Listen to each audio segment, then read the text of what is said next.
Welcome back.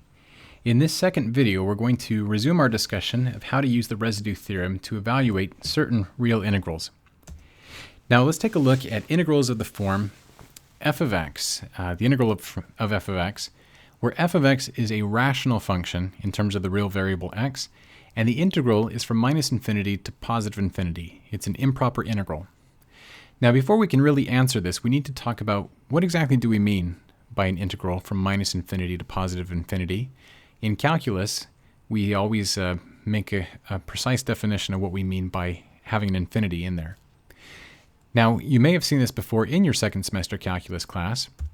We're going to define the integral from minus infinity to positive infinity to be the sum of the integrals from minus infinity to 0 and from 0 to infinity. Now, why did we actually do that? Well, we have a definition for the integral from 0 to infinity. It is the limit, as r approaches infinity, of the integral from 0 to r. Now, presumably, if r is a finite number, we can definitely find a value for this. It should exist anyway. And we can take the limit of that as r approaches infinity. And so instead of dealing with infinity, we're actually dealing with a limit which we can handle rigorously.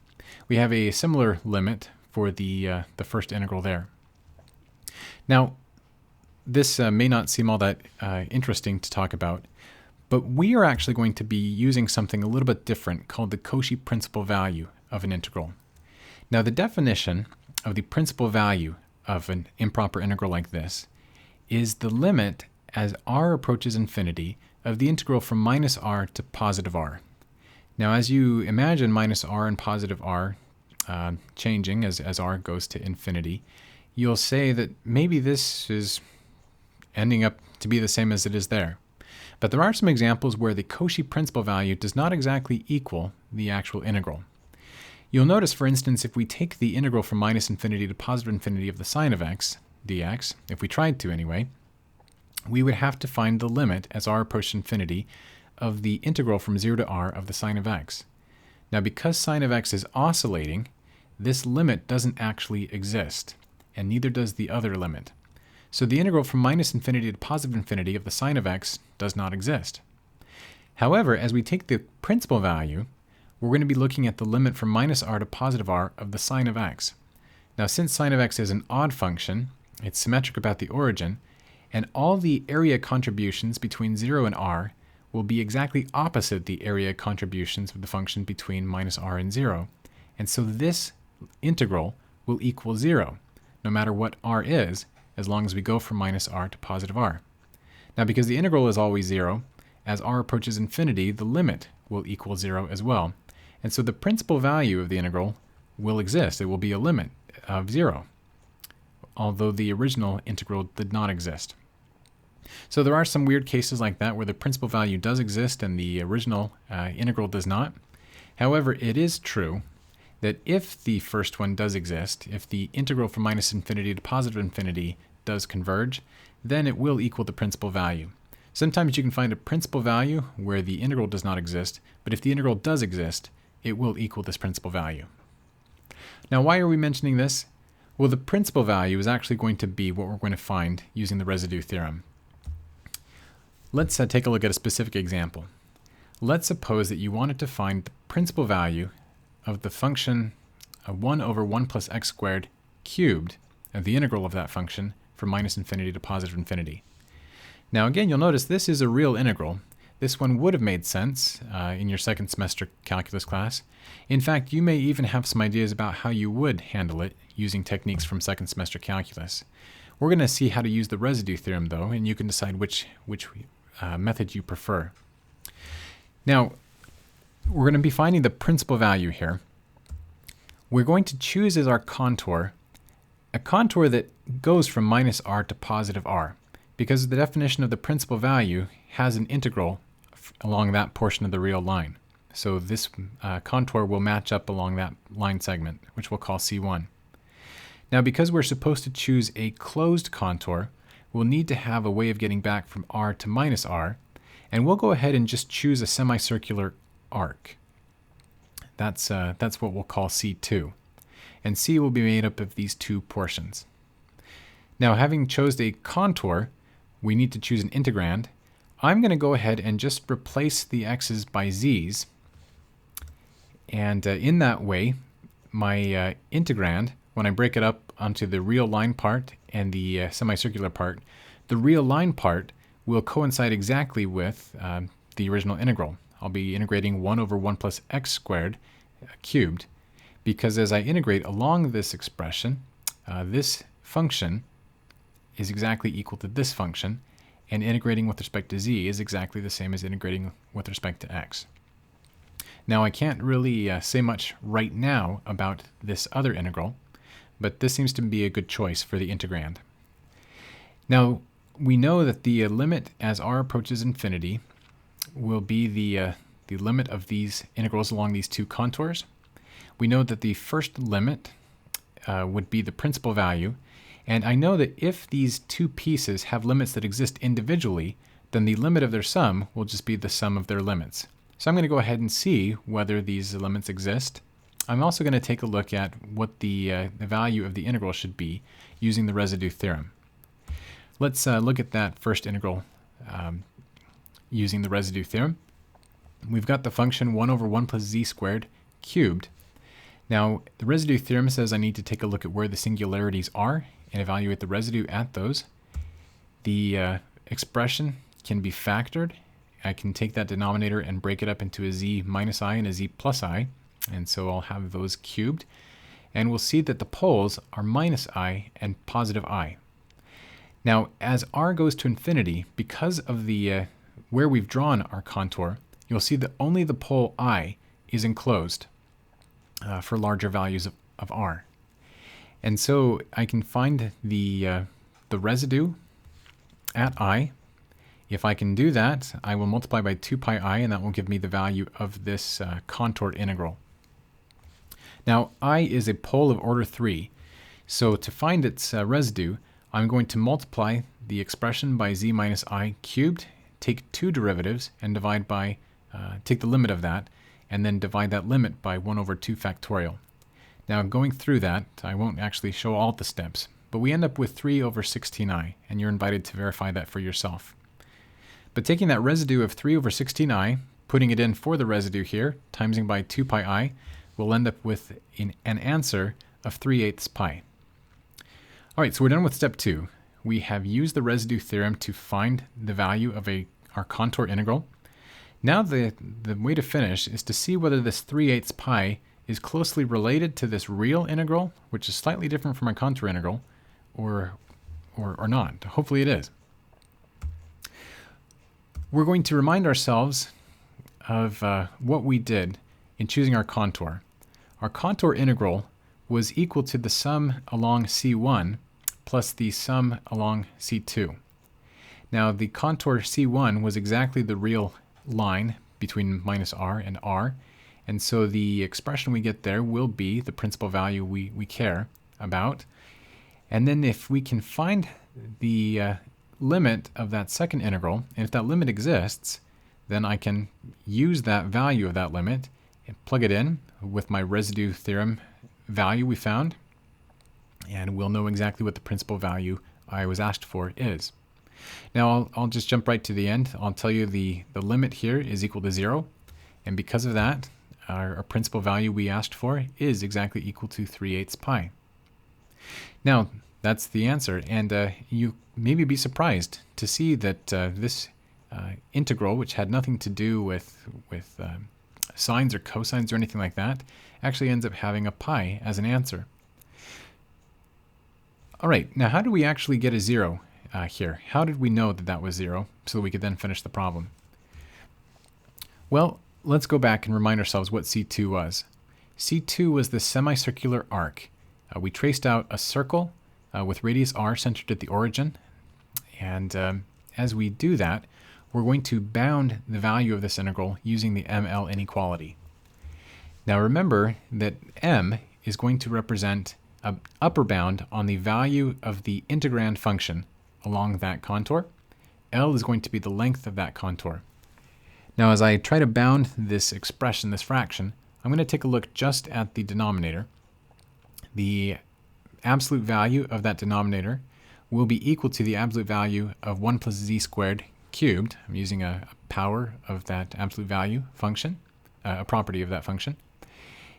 And I can use the triangle inequality on the inside to say that the absolute value of 1 plus z squared is on the one hand less than or equal to the absolute values of the individual pieces. And I can again pull the 2 outside the absolute value. I can use the other version of the triangle inequality to get a lower bound here. Now, I'm going to note that on this semicircle, the absolute value of z is exactly equal to r. So I can go ahead and put that in. I can also use the fact from the line above that what we're looking at in the denominator is actually this quantity cubed. And I'll find that the denominator is going to be bounded above by r squared plus 1 cubed and below by r squared minus 1 cubed. Now, because I am actually interested in the function 1 over that denominator, I see that the m I can work with is 1 over this expression on the left, 1 over r squared minus 1 cubed. Now, taking that as m, using L to be the length of that semicircle, which is 1/2 the circumference, it's pi r, I'll find that the value of my integral is bounded by pi r times this fraction from the line above. Now, the absolute value of the integral is certainly greater than or equal to 0, but now let's take a look at what happens as r approaches infinity. Because the denominator here has a larger degree, it's going to be growing large very quickly, a lot faster than the numerator will approach infinity, and therefore the limit of this expression on the right is 0. Now, since the integral is sandwiched between something that's approaching 0 and 0, we'll determine that the value of that limit is itself 0. All right, now taking that, I can satisfy myself that this is 0, which means that the principal value I was asked for is exactly what the residue theorem gave me. It's 3 pi eighths. All right, now taking a look at the overview of what we did, we used those same 3 steps. We took our original integral, we found a contour integral. Here we ended up just replacing the x's by z's in order to mimic this principal value idea of going from minus r to positive r. We chose a semicircular half-circle contour. Now we used the residue theorem as before. We found the singularities. We used our techniques for finding the residues. And then we found out the value of our principal value by examining how it fit into the bigger picture. It turned out that using the ML inequality, we could show that this integral along C2 was equal to 0, and that allowed us to figure out the value of our principal value we started with. Now, as you go along and you work problems like this, you will run into many of these same situations where you'll be evaluating along a semicircular arc and the limit will turn out to be 0. Now, to see that it's 0, you could use the ML inequality every time, but there's a fact that will save you a lot of effort as you go through examples like this. That fact is a theorem in your textbook. It says simply that if you have a rational function whose denominator has degree at least 2 more than the degree of the numerator, then that integral along that upper semicircle is going to be 0 every time, no matter what the function is, as r goes to infinity. In this particular example, we saw that the degree of the denominator was 6, the degree of the numerator was 0, and so we certainly satisfied the conditions, and so the theorem would allow us to just look at that right away and say, well, that's 0. So keep that in mind as you're looking at other examples of this type. All right, for our next type of integral, we're going to take a look at what happens if you modify what we've seen before. We're still going to be going from minus infinity to positive infinity with the rational function of x, but this time we're going to look at what happens if there's a cosine or a sine attached to it. Now, in this particular example, we're going to take a look at cosine of x over x squared plus 1 as we integrate from minus infinity to positive infinity. And I think that you'll convince yourself that there was no real good way of evaluating this in your second semester calculus class. That cosine really messes things up as far as the trigonometric substitution goes. It's just hard to know how you would handle that. The residue theorem is going to allow us to do it, though. Now, before we talk about choosing a closed contour and a related integrand, we're going to sort of lay out a fact that will help us. You'll remember Euler's formula, we said that if you have e raised to the I alpha x, that's going to be the cosine of alpha x plus I sine of alpha x. This was our definition back in the day of what it meant to raise e to an imaginary power. Now, if we were to write the integral of f of z e to the I alpha z around some contour c, we know that we can write this as the integral of f of z cosine of alpha z plus I times the integral of f of z sine of alpha z. And you'll notice that the expression in the first integral kind of matches what we want, and the expression in the second integral would kind of match the other form we might run into. So what we'll do then is take a look at the real and imaginary parts of an integral of f of z times e to the I alpha z. We'll do this because evaluating this integral might be a little bit easier than it would be if we had a cosine or a sine in place of that exponential function. All right, well, moving along with our example here, we're going to follow that trick. We're going to replace the cosine by e to the iz. We're also going to take a look at our contour. We're going to mimic the real line aspect of our integral, again by taking this semicircle we had before. Now, as we substitute e to the iz in place of that cosine, and we just put z's in place of x's everywhere else, and as we integrate along this particular contour, we'll see as before that this contour integral can be broken up into its part along the real line and its part along the semicircular arc. We can further break up e to the iz in terms of its real and imaginary parts. And if we can find that the individual limits, if the limits exist individually, then this overall limit will just be the sum of those. You'll see that the cosine of x over x squared plus 1 from minus r to r will correspond to the principal value as we let r approach infinity. We'll have I times the principal value of this sine part over the x squared plus 1. And then we'll need to, again, figure out what the value of this portion of the integral is along the semicircular arc. Now, we also need to, in step 2, figure out what the value of the integral as a whole is using the residue theorem. So let's do that now.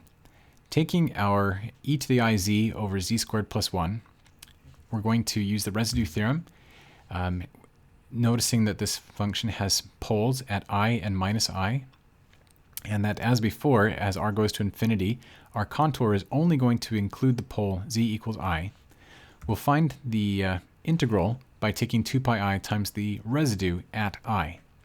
Now we're going to use our tool for finding the residue.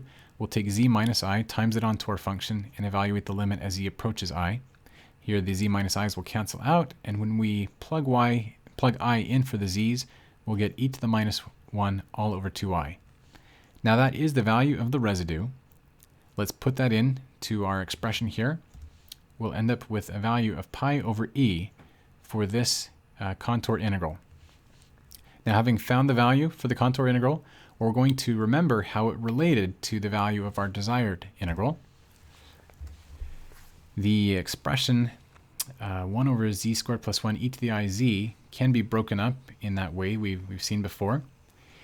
We do know that the integral on the left is equal to pi over e.